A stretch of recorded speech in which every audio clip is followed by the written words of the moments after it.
Listen, my children, and you shall hear of the midnight ride of Paul Revere. On the 18th of April in 75, hardly a man is now alive who remembers that famous day and year. He said to his friend, if the British march by land or sea from the town tonight, hang a lantern aloft to the Belfort arch of the North Church Tower as a signal light.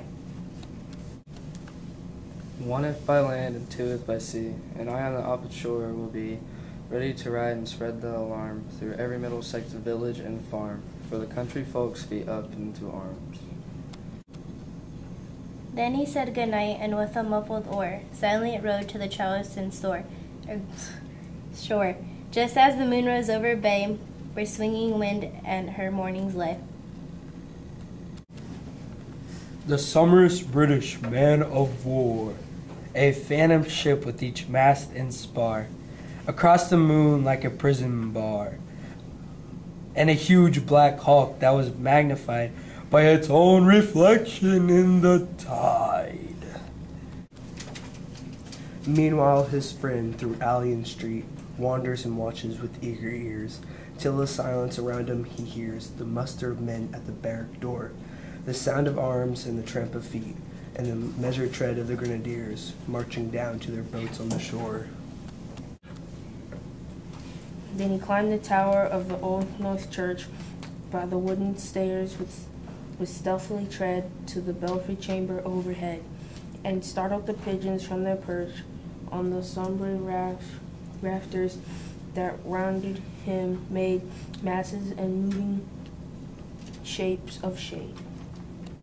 By the trembling ladder steep and tall to the highest window in the wall, where he paused to listen and look down a moment on the roofs of the town and the moonlight flowing over all. Beneath in the churchyard lay the dead, in their night encampment on the hill, wrapped in silence so deep and still that he could hear like a sentinel's threat. The watchful night wind as I went, creeping along from tent to tent, and seeming to whisper all is well, a moment only he builds the spell. Of the place and the hour and the secret dread of the lonely belfry and the dead, for suddenly all his thoughts are bent on the shadowy something far away, where a river widens to meet the bay, a line of black that bends and floats on the rising tide like a bridge of boats.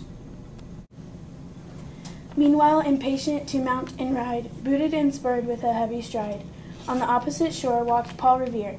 Now he patted his horse's side, now he gazed at the landscape far and near. Then impetuous stamped the earth, and turned and tightened his saddle girth, but mostly he watched with eager search the belfry tower of the old North Church. As it rose above the girts on the hill, lonely, spectral, somber, and still, and lo, as he looks upon the belfry's height, a glimmer and then a gleam of light, he springs to the saddle, the bridle he turns, but lingers and gazes till full on his sight a second lamp in the belfry burns.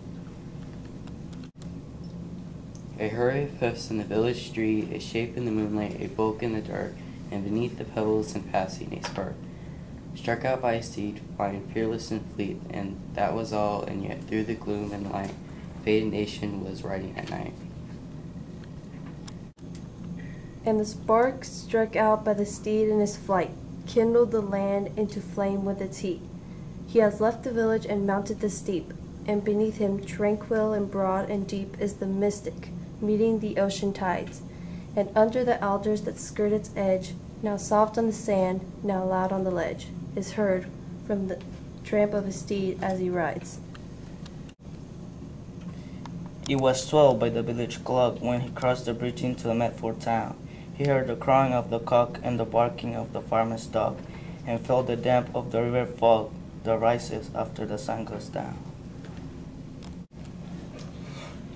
It was 1 by the village clock when he galloped into Lexington. He saw the gilded weathercock swim in the moonlight as he passed, and when the meeting-house windows, black and bare, gazed at him with a spectral glare, as if they already stood aghast at the bloody work they would look upon. It was 2 by the village clock when he came to the bridge in Concord town. Here he heard the bleating of the flock and the twitter of the birds among the trees, and felt the breath of the morning breeze blowing over the meadow brown. And one was safe asleep in his bed, who at the bridge would be first to fall, who that day would be lying dead, pierced by a British musket ball. You know the rest in the books you have read, how the British regulars fired and fled, how the farmers gave them ball for ball from behind each fence and farmyard wall, chasing the redcoats down the lane, then crossing the fields to emerge again under the trees at the turn of the road, and only pausing to fire and load.